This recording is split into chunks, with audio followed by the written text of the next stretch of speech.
Please give a warm Georgia Tech welcome to our guest, Ms. Denise Holloman. Thank you. Thanks, John.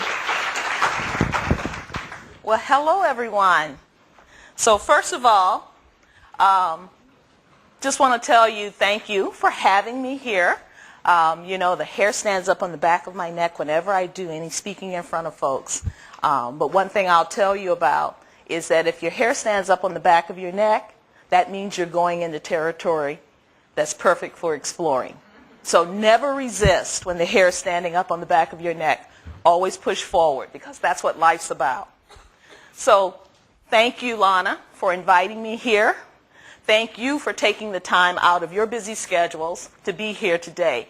We're going to have this be about 30 minutes where I'm just going to talk with you a little bit about kind of my path forward, finding myself and finding my way from a career perspective. And then we'd like to use the last 30 minutes for questions from you. And what I'll tell you starting out is that I'm a very open and candid person, so nothing's off the table. So feel free to ask questions as you move forward in case there's something I don't cover while I'm talking. But I start with really, I want to give you a background on who I am.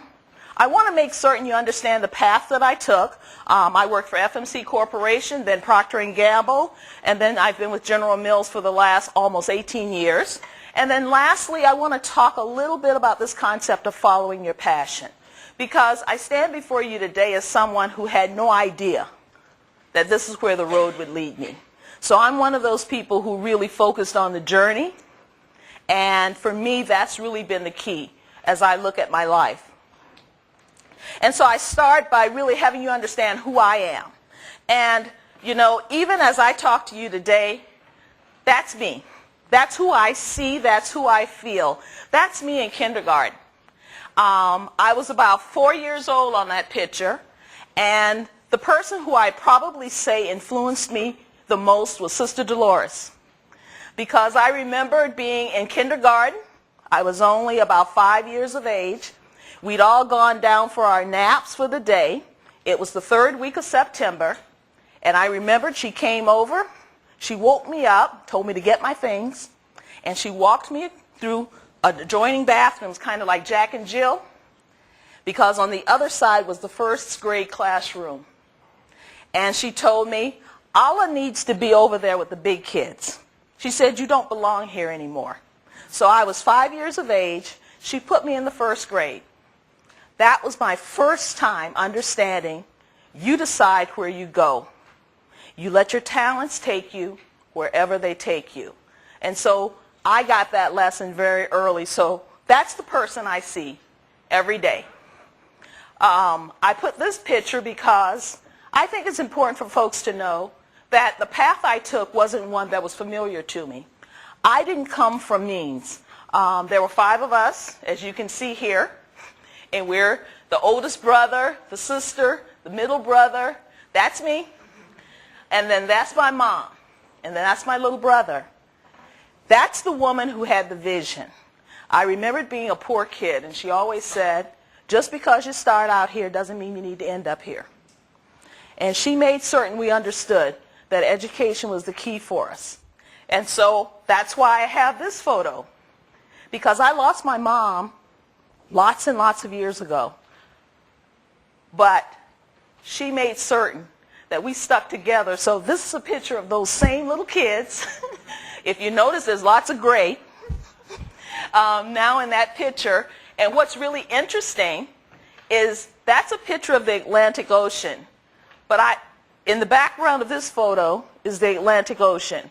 But it's from a very different vantage point. That's out and back of my home. That's a very different place than where I started. And so again, it's about you let your talents take you where they lead. And then of course, these pictures, that's 8th grade. I'm leaving the nuns of St. Cyprian, and for the first time I'm entering high school in a public school in a place where I wasn't going to get the same kind of nurturing that I'd experienced before. But as you can see, I've got a big smile and I'm ready for the world. And then this, of course, does anyone recognize that picture? Look up there. That's the Alexander Memorial Coliseum. That was the day when I got out. No, I did not graduate from Georgia Tech. I got out. And so I show these because those are the things that really define who we are. We use those as the way to decide how we move through life. And then this picture is kind of what I'd refer to it as my world. That person right there is my husband, Maurice. He's been my husband for 30 years. We dated for 3. And we met and fell in love in electromagnetics class, Physics 2122. So it does work, folks. And my son, Christopher, and my daughter, Shannon. And so that's my way of telling you a little bit about who I am. And I hope from that you see that for me, it's all about the journey. It's about the people who build you up and who help you through the tough times and who are there to celebrate with you along the way. So what I do with continuous improvement is fundamentally culture change. And we change the culture by really fundamentally redesigning how work is done. So people go, what does continuous improvement mean? That's the work that I get to do day in and day out here in these last several years, about changing almost a 43,000 person company to see the work that we do in a different way so that we can deliver differential business results. That's my life. That's what I do. And now I want to talk a little bit about how did I manage to get to that point where someone gave me the right to try to influence an organization in that fashion. And so what I'll tell you is that leadership for me has always been about getting others to do what you want done because they want to do it. And so I talked a little bit with the group earlier around academics. Academics are wonderful. It gives you the grounding. It gives you the intellectual understanding. True success comes when you know how to practically apply that in a way that allows you to drive business results. And so much of what you do is not only going to be dependent upon what you're capable of doing, but how well you're able to influence others. So think about it this way. Your intellectual know-how only has the power of 1.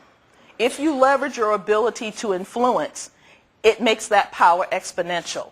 And that's really what we're talking about when you look at corporate America and what really makes you successful. It's the ability to influence others, and that's how a corporation is able to deliver results. So talk about my career path. I would love to tell you that I sat down, calculated, and decided that at the 30-year mark or the 25-year mark, I wanted to be a vice president. That's not the case. My first job out of school was with FMC Corporation. I worked on the Bradley fighting vehicle, military tanks. Why did I choose that coming out of school? It was because after my first year here at Georgia Tech, I had a near-fatal accident on the way home from school. The month later, my father died, and a month later, I found out that my mother was terminal.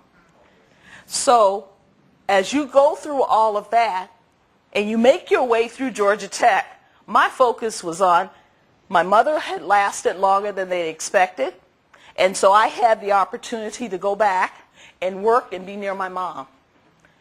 Not to mention, I had the opportunity to go to work and earn money. And in my mind, no longer was it necessary for me to eat ramen noodles. No longer did I have to count the days to the end of the quarter when I knew that if you had a week's break, we would get the new funding for the next quarter. And it was all about how can I actually make money just to survive. But many of you learn as you're in school this concept of Maslow's hierarchy. Once you have basic security satisfied, the world really does open up for you. So once I'd hit that point with FMC Corporation, about a year into it, I really had the opportunity to sit and think and say, you know, I make things that kill people. And while it's necessary, I personally didn't feel fulfilled by it. And so that's what really drove me to say, what is it that I want to do next? And in that process, I had the opportunity to look at lots and lots of companies, and even had offers from 3 other companies at this point in time, but I chose Proctor and Gamble. First lesson, I wanted to find an organization that was reflective of who I am. And the values that Procter and Gamble held aligned with what I wanted for myself. But as importantly, I begun to think about what are the things I wanted to do in life. And interestingly enough, P&G told me, we can do that. So my first request was, I actually wanted to develop a knowledge about computer and information systems. I'd never done anything other than programming here in my computer class. But P&G gave me the opportunity, and that was my first role. I ended up being able to go and do the work that I loved, and they allowed me to do that. From Procter and Gamble, I went on and I worked for General Mills, and then I've just pretty much moved forward through the years. So let's talk about the kind of roles I held. Remember I told you I wanted to develop this whole information technology understanding. That was because of my experience here at General Mills. As I was finishing up about my junior year or so, I had the opportunity to have a professor who was visiting from Oxford. I believe his name was Dr. Connolly. And he spent the time talking about what would leaders need in the 21st century. And at that point in time, you still had punch cards. And he was saying that technology was really going to rule the world. And so for me, as someone who wanted to ensure that I didn't get to be 40, 50 years of age and really be obsolete, I felt that it was essential that I start to understand technology. And Procter and Gamble allowed me to do that. So with this particular role, I had the opportunity to be part of building a real-time information system in a pulp mill from not far from here. I had a chance to actually do machine control on 22-pass paper machines. I was only 22, 23 years of age. They gave me the opportunity to literally do what I wanted to do. That was what I felt that I needed at that time. And as I worked with Procter and Gamble, I had the opportunity to go into many roles. And oftentimes, these weren't the standard paths that people took. But I decided, as I understood more, that I really wanted to understand the supply chain or product supply from end to end. And so my mission became to gain an understanding of all the various facets of supply chain. Did I have any idea of what I would do with it at the end? Not necessarily. But it was a natural curiosity. A curiosity based upon when you work in one area and you're trying to make it better, you always find that there's inputs coming from another area that if they were solved, it would make that downstream process better. And so literally that's how my career progressed, trying to find the very beginning of a process stream. So I had an opportunity to do a lot of work in areas such as maintenance, reliability, operations manager, logistics, production planning, contract manufacturing. I was responsible for Spick and Span, Mr. Clean, Comet, all of those brands that you've probably seen around your house. I was a commercialization manager, which means we look at how do you take a new product to the marketplace, perfect something that you've developed on a bench and actually scale it up. Operational excellence consultant. This is the time that I had the chance to study in Japan with the Japanese Institute of Plant Maintenance, TPM, if any of you have ever heard of that. Those were opportunities that this organization allowed me to build. And then you ask the question, so why would you ever leave a company like that? Had a wonderful career, but interestingly enough, I'd also begun to have a family. And I had to make another decision. Did I want to travel 50% of the time when I had very small children? And so again, I had to have the conversation with myself relative to my values. I was not okay with my children being raised by an au pair or a nanny. And so I made the decision that I needed to have fulfillment from a career perspective, but I also needed to fulfill another piece of me, which was being the kind of mother my mother had been to me. And that's how I came to join General Mills. And that's when I moved into the plant technical manager, or what we would refer to in some areas as the plant engineer for the Cedar Rapids operations. At that time, Cedar Rapids constituted 25% of all sales for General Mills, which was a $6 billion company at the time. And it was really interesting to have me, go into that facility in that senior leadership role. But that was also what helped me understand, again, making certain that you have a company where you have shared values. Because the reality is only 14% of only 14% of all engineers are women. And even a smaller percentage of those are women of color. And here I was with a company, 25% of all their sales going through this operation, and I got to head up all technical aspects associated with that organization. But they also, at that point in time, I brought a set of skills from P&G that the site director and the vice president of manufacturing felt were valuable. And this is actually where I created the continuous improvement program for all of General Mills. So again, this concept of doing the work that you love, but also making certain as you go about choosing an organization to join, make certain that that organization values you and what you bring to the party. And so as I've looked at this career that I've managed to build, it hasn't been, me alone, but there have been great people, and this is what you have the opportunity to do as you move out into the corporate world. You have the opportunity, because most of you and many of you will be in leadership roles. Think about it. You have the ability to see all types of people come through that organization. You will have the responsibility to make certain that you're bringing the talent necessary for your organization to be successful into that company. The same thing that the other leaders who had the opportunity to meet me and decide I had something to contribute. And so in that process, it becomes really important for you as you're here at Georgia Tech, but even as you go through your career, get very clear in terms of what's important for you. I personally believe following your passion enables you to perform at a level that's differential. Because if you think about it from a career standpoint, you're going to spend over 1/3 of your life doing your work. Think about if that's just an extension of who you are, how much easier that will be. And that, for me, has been really what I think of as being key.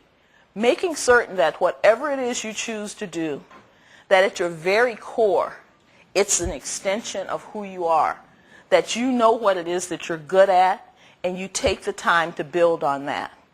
And one of the things that I would ask anyone to do is be curious.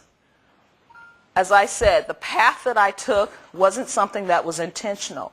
But as I had each opportunity to be exposed to another facet of the company, I'd look and I'd say, I've met this person, they seem really competent. I think I can do that. And this whole concept of I think I can is really what propels you forward. So as I said, as I opened, anytime you encounter a situation and that hair on the back of your neck stands up, move forward. Take it on, because it's only when we press up against boundaries of things that are unfamiliar do we really experience and explore gems that really can open up the world for you. So I get to work for a wonderful company, and this is my chance to plug it, General Mills. And the things that make General Mills so important for me is this whole concept of a company of champions.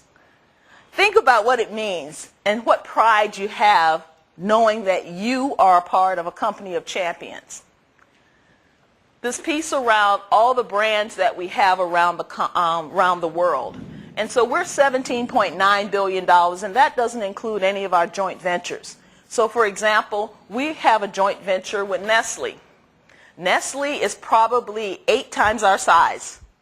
But in the cereal realm, we bring the technology understanding, and so we have a 50-50 joint venture with Nestle. So anytime you see cereal outside of U.S. and Canada, and it has Nestle's on it, it's General Mills technology driving it. We also have Haagen-Dazs inside of Japan as well. So those are all considered joint ventures. And that's not even included in our total sales. And so when you think about it, you rarely see General Mills on any of the brands, but you probably have them all in your cupboards. You've probably all utilized them. It's this great company, Sleepy Midwest. And aside from being just a great company, it is readily recognized as among the best. Our most recent award, probably 3 days ago, was from Forbes magazine. We were recognized as one of the most innovative companies in the world. We are routinely in top tier of Fortune for best places to work. We're at the top tier for best places for women. We're at the best places for people of color. So, you know, it's a sleepy Midwestern company, but we focus on being differential in terms of what we are in our community. We're recognized for our work for sustainability. We're recognized by the Clinton Initiative for the work we've done with food partners. So it's a wonderful organization. And so for me, what's made it a great career is being able to work for a company that really holds the same values I hold. And you get to sit in front of people like this and be very proud about it. And so here are a few facts about the company for which I work. 60 million servings of ready-to-eat cereal today. Think about that mass. And what I get to have pride in is that a little bit of our ability to deliver that better, more efficiently, more effectively, I had something to do with it.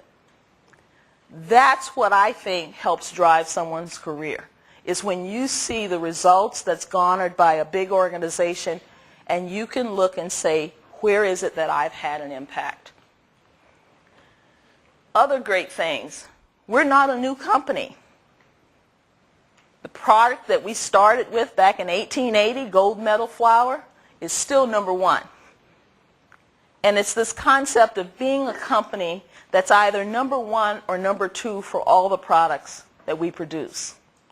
That gives all over 40,000 employees a sense of pride, because you know you're part of a winning team. And when you have that kind of pride, you make certain that whatever you put out there is reflective of the history behind it. And then this is the piece that most people don't know, but this is what causes me to be exceptionally proud. We're recognized as one of the largest philanthropic companies around in terms of percentage of our net sales that actually goes to philanthropic activities.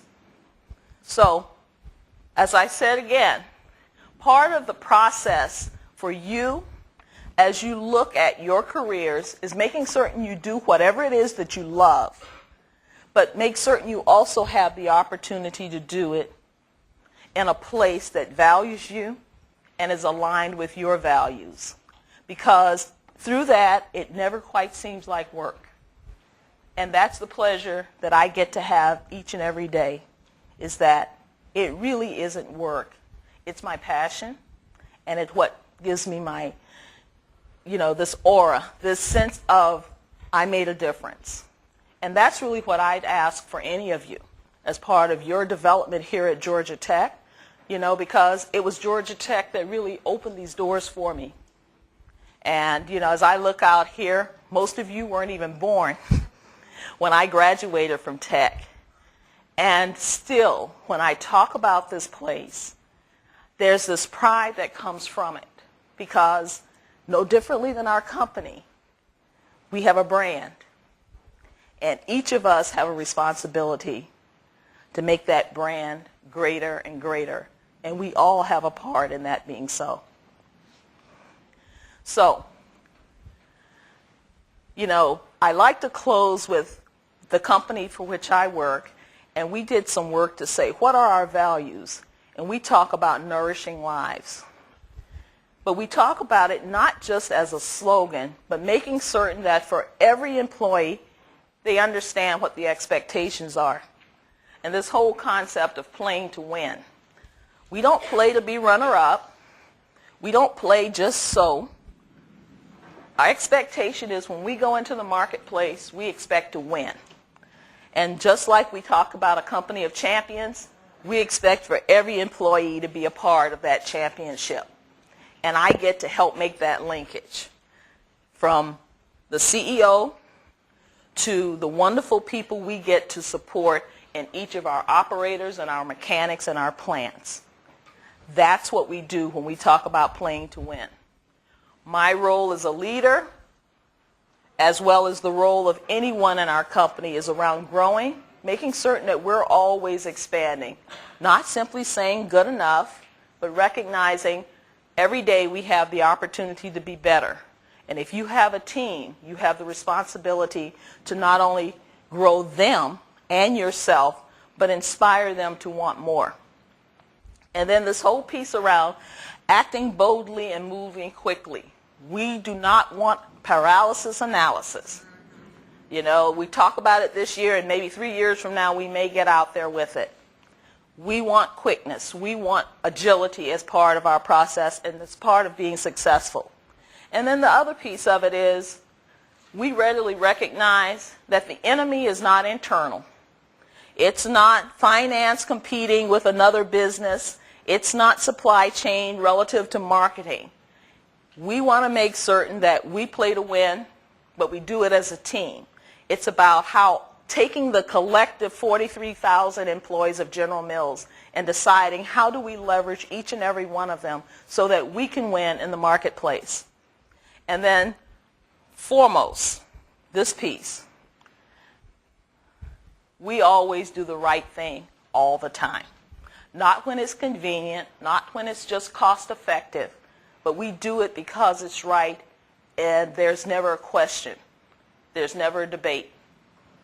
That's how we operate, and that's why I get to sit in front of you and talk about a great company that I've had the opportunity to take the skills that I've garnered here at Georgia Tech and apply to this Fortune 200 company. And so with that, I do believe we are just right on time.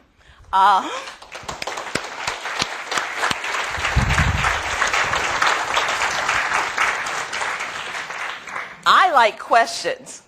So rather than talking at you, I'd like to hear what you have for me. So let's not be shy, please. Go ahead, Angie. Well, I'm not shy.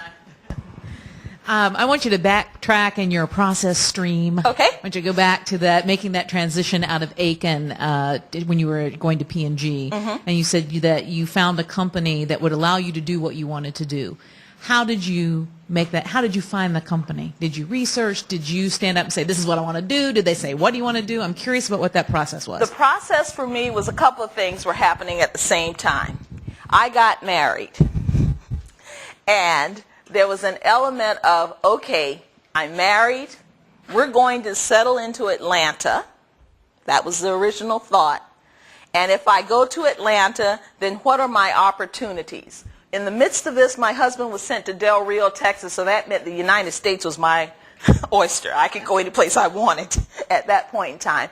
And I very deliberately went through a process of looking at companies and saying, what's the kind of work I wanted to do? I was very clear. I wanted to work for a large company because I felt with a large company I'd have an opportunity, one, to do lots of different things, but as importantly, I really did want to see different parts of the world.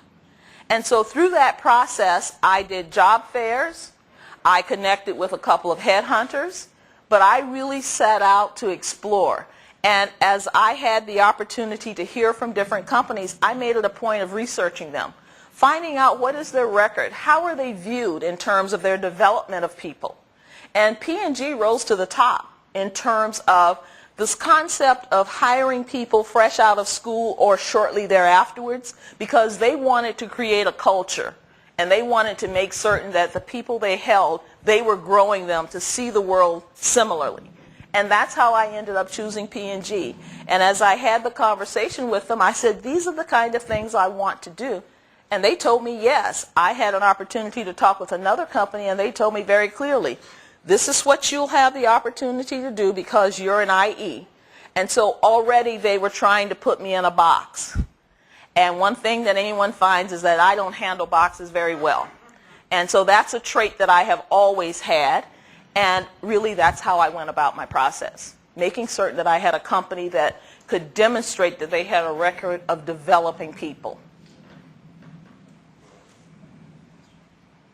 Someone in the back.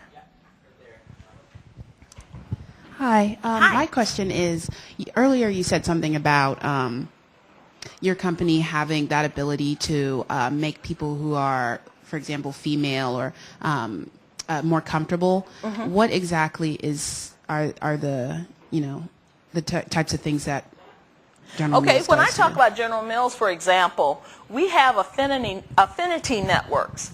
For example, when I went into the supply chain, we did not have, I was the most senior African American woman in the company at that time inside of the supply chain.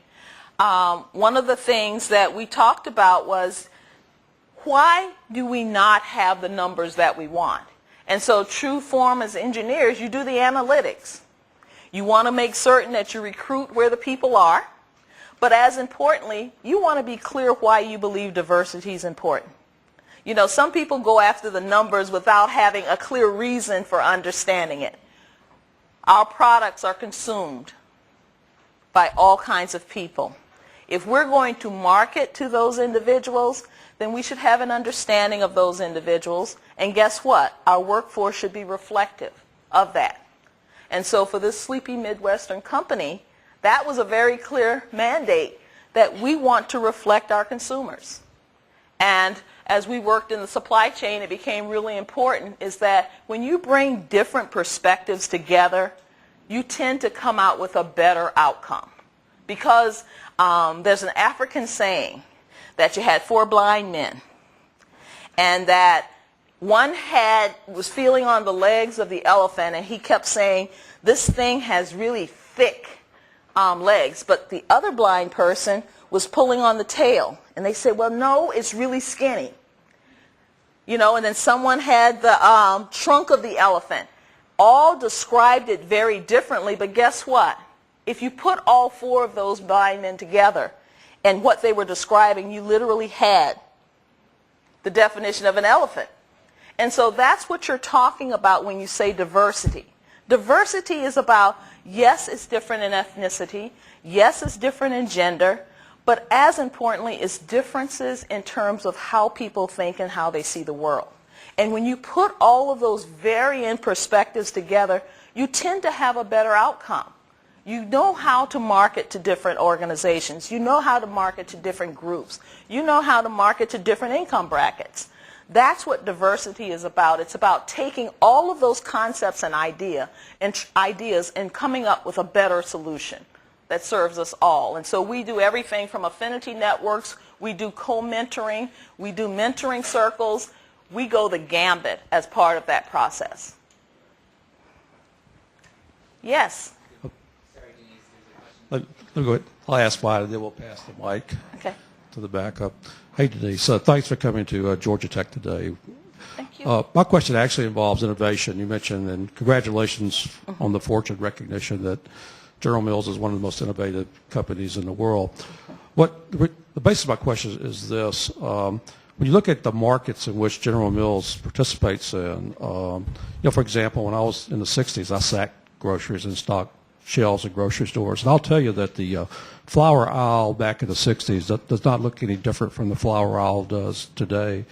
Or if you walk down the cereal aisle, it's the same products in the 60s today. If you walk down to canned vegetables, it's the same makers of canned vegetables. So you'd almost have to say that the markets that you participate in are very mature, very stable markets. And you also describe General Mills as being this sort of sleepy Midwestern company. And I guess what I'd like to understand is what type of innovation do you actually do, if it's not product related, that garners this recognition? Okay. And how do you innovate? And do you have any suggestions on how companies that aren't innovative, some practices or policies they could put in place to become more innovative? Well, you said something that I thought was interesting. You were describing the center of the store. But if you think about what's actually happening with most of our markets, that's not where the action tends to take place. It's at the peripheral of the store. So one of the things, if you think about in the 60s, yes, there was more dry goods, there was more canned goods. What you've seen in the transition is that now refrigerated sections prevail. Convenience prevails as part of that process. And we play very readily with our convenience and food service business, where we have products that, if you think about those wonderful biscuits that you find at Kentucky Fried Chicken, I'm sorry, KFC, guess who makes those? If you look at the dough that shows up at Pizza Hut, who makes that? Most of your back of the store bakeries, when you go to these grocery stores that have baked goods, the product is generally made by us, and it's par-baked or whatever inside of the stores themselves. So we play in that space. Frozen goods have been another piece. Where the innovation comes into play is this whole piece around consumer first. If you give the consumer what they want, you will be successful. One of the big things that consumers have wanted is protein. Think about it. When you had the economic downturn, you know, meat's very expensive. So what did people turn to in terms of a protein source? Greek yogurt's been one of those. But if you also look at our products, you now have Nature Valley bars that have protein. You have cereal bars that have protein. Another issue that showed up as part of the health consciousness is people wanted more fiber. Guess what you have? Fiber One. Fiber One is a major hit for us. There was once a cereal that was Fiber One, but that's even been jazzed up in a way that it has a new life as part of this process. So making certain you're staying attuned to what the consumer wants. If you follow what the consumer wants, you will be successful as an organization. The other thing that, if you remember back during the 60s, everyone had the sizing was applicable for a family of 4. You have more people eating alone. Or you have baby boomers where there's just 2. If you look at the sizing of a lot of our products now, it's to meet that particular need. So innovation comes from listening to the consumer and then figuring out how to deliver what it is that they want, when they want it, and in the format that they want it. Okay? Yes. Hi, how you doing? Hi, how are you? Doing well. So basically, throughout your experience as an engineer and as a businesswoman, it sounds like you amassed a lot of experience, both on the business realm as well as on the technical side. After having worked for a large company such as General Mills, it sounds to me that you may have gotten a lot of different exposures to the way these large corporations become successful. Mm-hmm. So throughout this process, was there ever a point where you became interested in potentially branching off and maybe becoming your own entrepreneur and applying these same skills towards your own business? Oh, wow.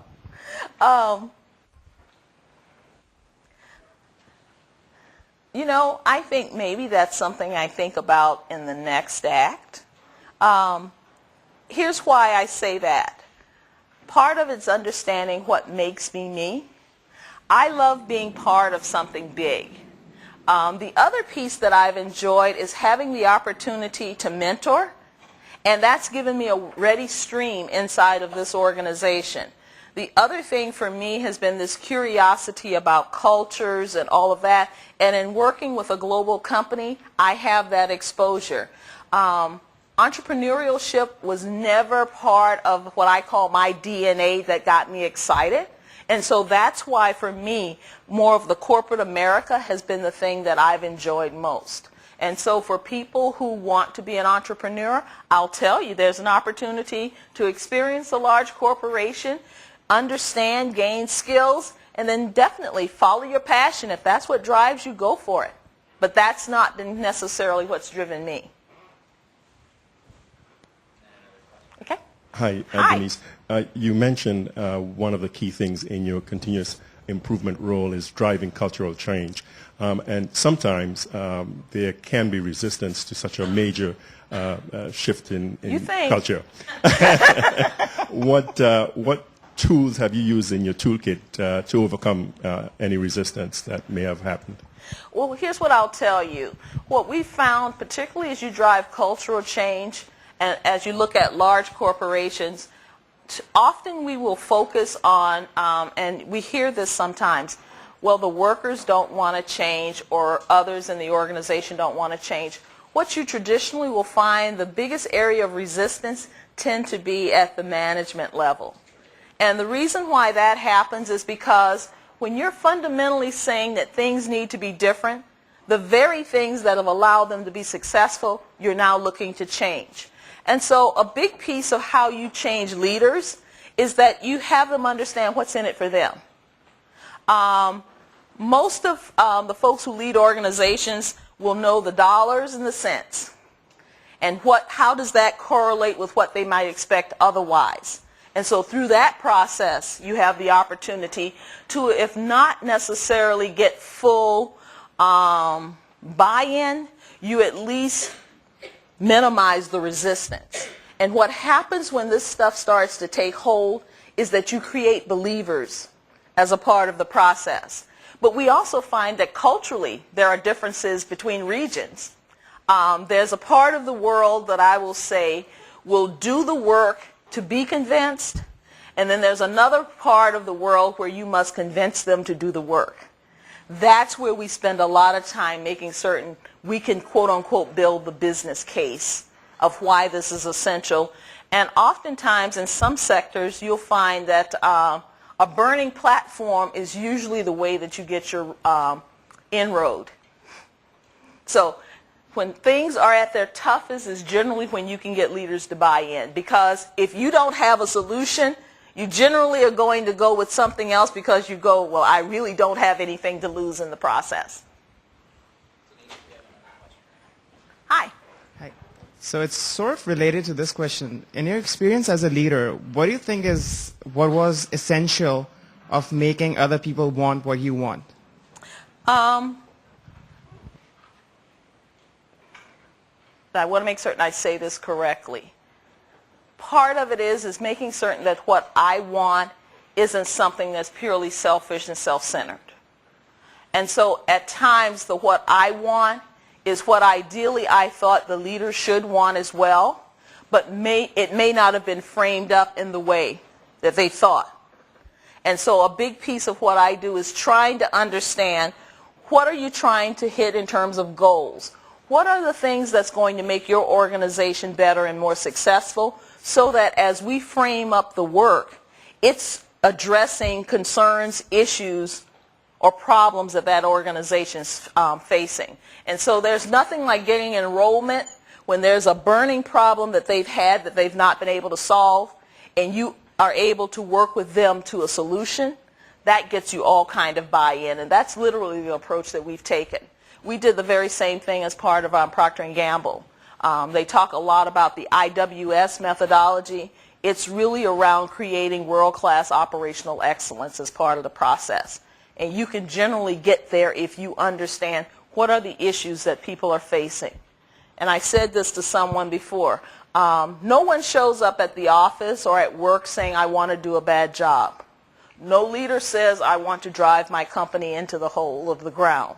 So if you recognize that fundamentally people want to be successful, they want to do the right thing, it really becomes my responsibility to understand how to frame this in a way that allows them to see that there's alignment. Yes, hi.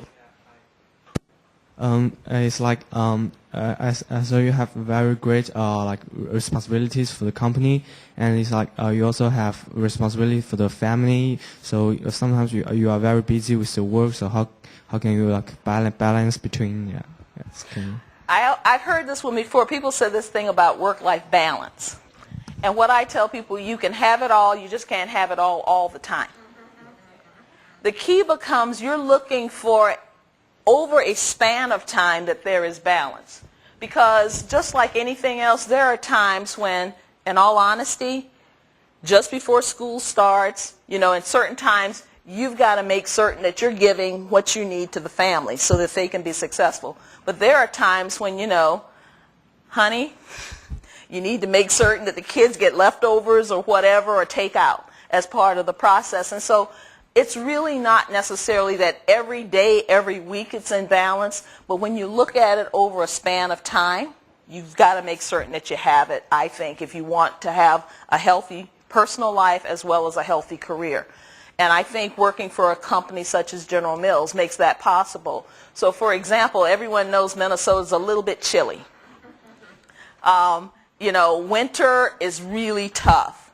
And so one of the things that was implemented at the company over 15 years ago is that our offices close at noon on Fridays during the summer months. So between Memorial Day weekend and Labor Day, offices are closed at noon so that people get the opportunity to have a longer weekend. And it's things like that that allow you to gain more of that balance. While the weather's beautiful, we'd better enjoy our 90 days when you've got some weather. And so we try to help that as part of the process. Okay? With such a large company and so many brands, how did you make sure that everybody kept the lines of communication open and nobody had any brand competition or things like that when you guys carry so many different lines? You know, one of the things that's important for a company is this whole concept of portfolio management. Have most of you heard of that? When you have multiple brands, one of the first steps in the process is being clear what's the purpose of each. And if you do work relative to portfolio management, you'll start to understand how best to position your brands as part of that process. And that's what most large companies do. They really balance out, are they expecting a particular brand to be a volume contributor? Are they expecting another brand to literally provide innovation and new products as a key driver to the bottom line? Are there areas where a company wants to explore and therefore they're going to look to this to really be an area where they're going to test what's new and see what's really happening in the marketplace? And so portfolio management is really a big piece of how you manage a large company with multiple brands. But first of all, you've got to be clear starting out what's your strategy, because the strategy then allows you to do the proper type of portfolio management. And our last question. Okay? You discussed the importance of mentorship within General Mills.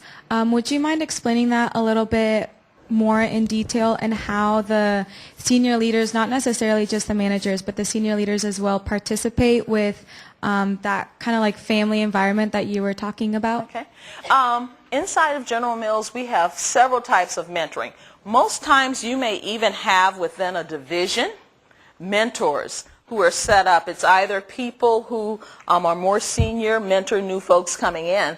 But at a company level, we have what's called our new manager mentor program, which is looking at individuals who have probably less than 2 years with the company, and most are paired with individuals who are directors or vice presidents as a way of kind of helping them on board and really learn how to navigate the waters.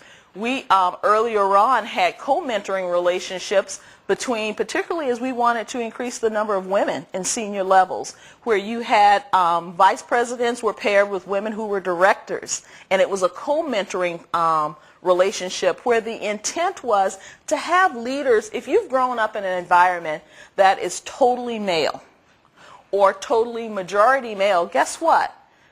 It's not that you intentionally are not allowing others in. You may not even be cognizant of what those nuances are. And so with a co-mentoring relationship, it allows a senior leader to have a safe environment to learn.